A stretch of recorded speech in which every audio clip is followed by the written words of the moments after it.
नमस्कार दोस्तों। आज हम बात करेंगे राहु के बारे में। ये इस चैनल का पहला वीडियो लॉन्ग फॉर्म में। राहु एक छाया ग्रह है जिनका कोई भौतिक शरीर नहीं है, केवल सिर है। राहु की उत्पत्ति की कथा देवासुर संग्राम के बाद हुए समुद्र मंथन में जब विष निकला तो भगवान शिव ने विष को धारण किया और नीलकंठ के नाम से प्रख्यात हुई। विष के बाद अमृत जब निकला तो देव विष्णु भगवान के पास पहुंचे और उन्होंने उनसे कहा कि प्रभु, अगर अमृत असुरों को दिया जाएगा तो दुनिया की शांति, विश्व की शांति भंग हो जाएगी, असुर बात जाएंगे और यदि असुर अमर हो गए तो पूरी सृष्टि का बैलेंस बिगड़ जाए। भगवान विष्णु भी देवगणों से सहमत होते हुए ये कहा कि अमृत सिर्फ देवों को दिया जाएगा, असुर राज स्वरभानु इस बात से सहमत नहीं थे, पर वे सब भगवान विष्णु से की आज्ञा का उल्लंघन नहीं कर सकते थे या उनसे भय कर। तो स्वरभानु देव स्वरूप में जाकर देवों की पंक्ति में बैठ गया जहाँ पर भगवान विष्णु अमृत पान करा रहे थे उनके स्वरूप में।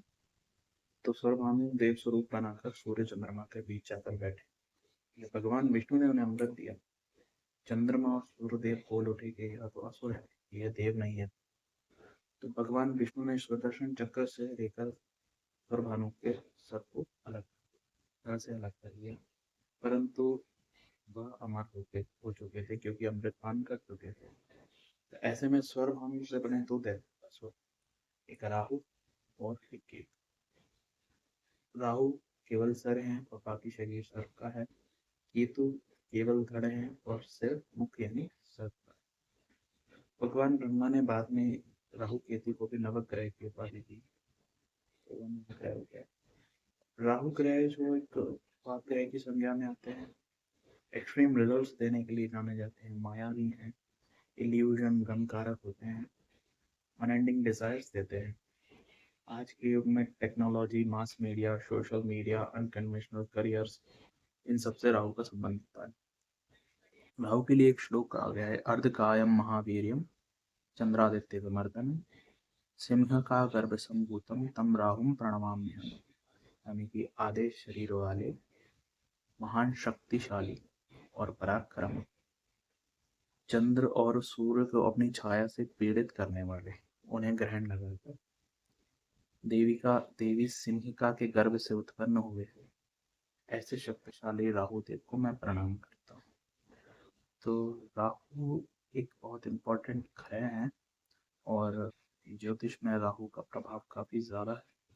कलयुग में खासकर राहु को कलयुग का राजा कहा गया है क्योंकि आज के समय टेक्नोलॉजी का जो युग है, जो भ्रम है, काफी व्याप्त है। तो राहु इस समय काफी पावरफुल होते हैं। राहु का इफेक्ट कुंडली में भी काफी भारी होता है। राहु की महादशा कई लोगों के लिए काफी पेनफुल होती है, कई लोगों के लिए काफी सक्सेसफुल होती है। अब हम बात करते हैं राहु के कुछ फैक्ट्स के बारे में जो सबको पता होना चाहिए। राहु का कनेक्शन वराह अवतार से कहा जाता है। भगवान वराह की स्तुति करने से या उनकी दर्शन करने से राहु को कंट्रोल किया जा सकता है। दिशाओं में राहु को नैऋत्य कोण का स्वामी कहा गया है, यानी कि साउथ वेस्ट। साउथ वेस्ट से पर्सन की लाइफ में डिस्टर्बेंसेस आते हैं, फाइनेंस को लेके प्रॉब्लम्स आती हैं या इविल स्पिरिट्स वगैरह की प्रॉब्लम्स आती हैं। अगर हम अपने घर के साउथ वेस्ट को साफ रखेंगे या राहु को कंट्रोल करेंगे तो दोनों इफेक्ट सेम ही है। तो साउथ वेस्ट को क्लीन रखने से हम राहु को कंट्रोल कर सकते हैं। साउथ वेस्ट में टॉयलेट नहीं होने चाहिए इसलिए कहा जाता है। राहु जो ग्रह हैं वे सदा वक्री चाल चलते हैं, यानी कि उल्टी दिशा में ही चलते हैं। बाकी ग्रहों के सभी ग्रह एंटी क्लॉकवाइज चलेंगे कुंडली में, राहु केतु सदा क्लॉकवाइज चलते हैं। एक राशि में 1.5 साल तक रहते हैं राहु और एक दिन में 3 मिनट का डिस्टेंस कवर करते हैं, जो कि काफ़ी स्लो है, यानी स्लो मूविंग प्लैनेट है। और जो स्लो मूविंग प्लैनेट होता है उसका जातक के ऊपर काफ़ी हैवी असर होता है, यानी कि उनका जो पीरियड है करने का वो बहुत लंबा होता है, तो वो जातक के जीवन में गहरा प्रभाव करते हैं।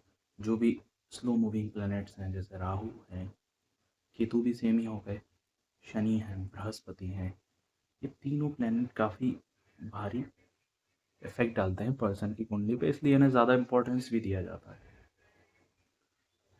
राहु को जैसा हम जानते हैं सांप कहा गया है, तो उस सांपों का जो घर होता है या सांपों के जो बिल होते हैं वह कहीं ना कहीं राहु को रिप्रेजेंट करते हैं। अगर किसी जातक की कुंडली में राहु का लग्न पे बली प्रभाव है या और किसी ग्रह का उससे ज़्यादा प्रभाव नहीं है, तो ऐसे जातक हमेशा अच्छी हाइट वाले और लंबी चौड़ी बॉडी वाले होते हैं। कलर में जैसे कि राहु ब्लैक और ब्लू कलर को रिप्रेजेंट करता है, कि जनरली राहु की महादशा में ब्लैक और ब्लू कलर को नहीं पहनने की सलाह दी जाती है।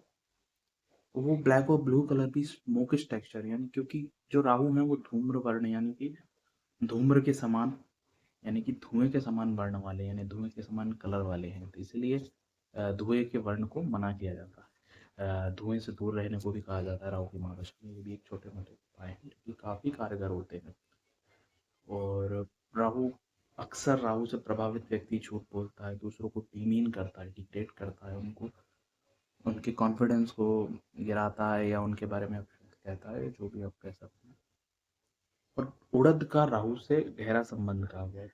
आपने कई बार लोगों को सुना होगा कि राहु की महादशा में उड़द का दान कर दीजिए या उड़द को सर से उतार के नदी में बहा दीजिए या कुछ, क्योंकि उड़द जो होता है उसमें राहु की इनबिल्ट एनर्जी होती है। जब आप उड़द को दान करते हो या उड़द को अपने ऊपर से उतारते हो, तो जो राहु की नेगेटिविटी आपके अंदर है या जो एक्सेसिव है उसको वो निकाल करके बाहर करता है और राहु को बैलेंस कर देता है। बैलेंस करना बहुत जरूरी है कोई भी ग्रह के तत्व को। यदि वो बैलेंस नहीं होंगे तो वो प्रॉब्लम क्रिएट करते हैं। तो जो भी हम उपाय करते हैं एक्चुअल में वो आपके बॉडी में प्रेजेंट नवग्रह के तत्वों को बैलेंस करना ही होता है, इसके अलावा और कुछ नहीं। कई बार राहु सुसाइड केस का भी कारण बनता है। लोग जो अपने आप को हैंग कर लेते हैं, ये राहु की वजह से होता है। राहु इतना इल्यूजन क्रिएट कर देता है लोगों के माइंड में कि वो इस तरह का स्टेप भी ले लेते हैं, जबकि ये सही नहीं है, ये बिल्कुल गलत स्टेप है। और झाड़ियाँ जो होती हैं, झाड़ों की जगह झाड़ हम जैसे ना झाड़, तो वो भी राहु को रिप्रेजेंट करती है वो प्लेस भी। शरीर में होने वाली वायु की समस्या यानी कि गैस, एसिडिटी, ये सब भी राहु के कारण होती है। ये जनरली लोगों को राहु की महादशा में ये प्रॉब्लम काफ़ी ज़्यादा होती है। और दिन में भी अगर हम देखें तो पर्टिकुलरली ये प्रॉब्लम शाम के टाइम ज़्यादा शुरू होती है, जो कि राहु का वक्त होता है। उसी समय ये विंड की प्रॉब्लम यानी वायु की प्रॉब्लम लोगों के शरीर में शुरू होती है। और तमस गुण के हैं, मटेरियल गेन को रिप्रेजेंट करते हैं। राहु का रत्न गोमेज होता है।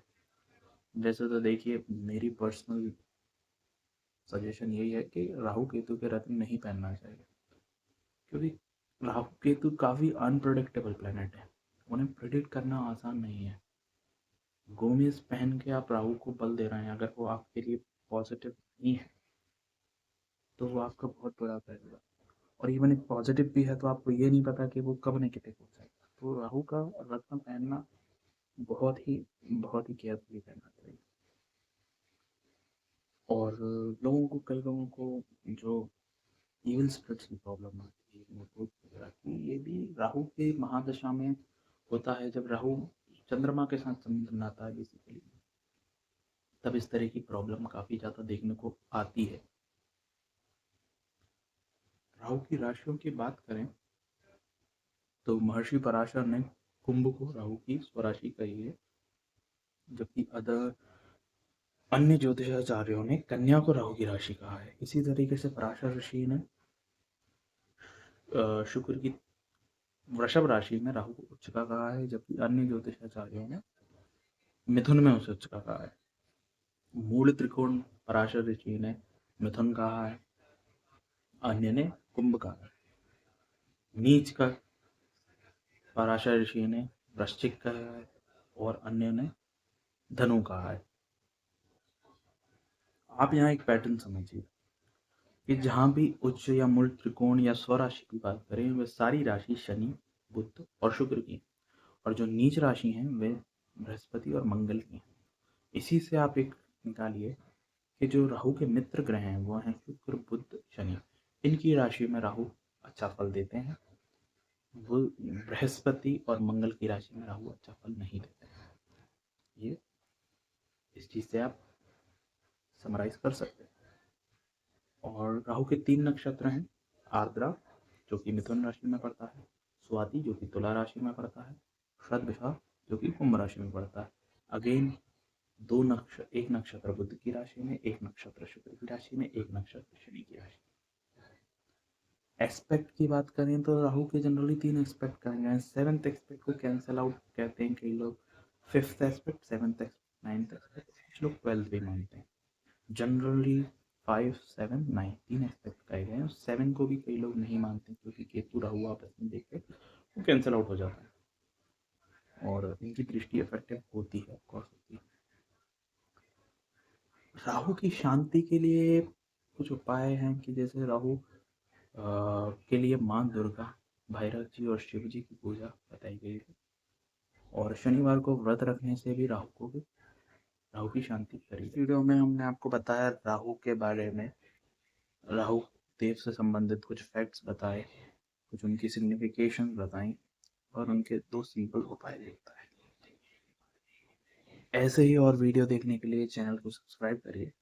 हम ऐसे ही सिंपल भाषा में वैदिक एस्ट्रोलॉजी को समझाने के लिए वीडियोस लाएंगे। चैनल को सब्सक्राइब करिए, नीचे कमेंट करिए और लाइक।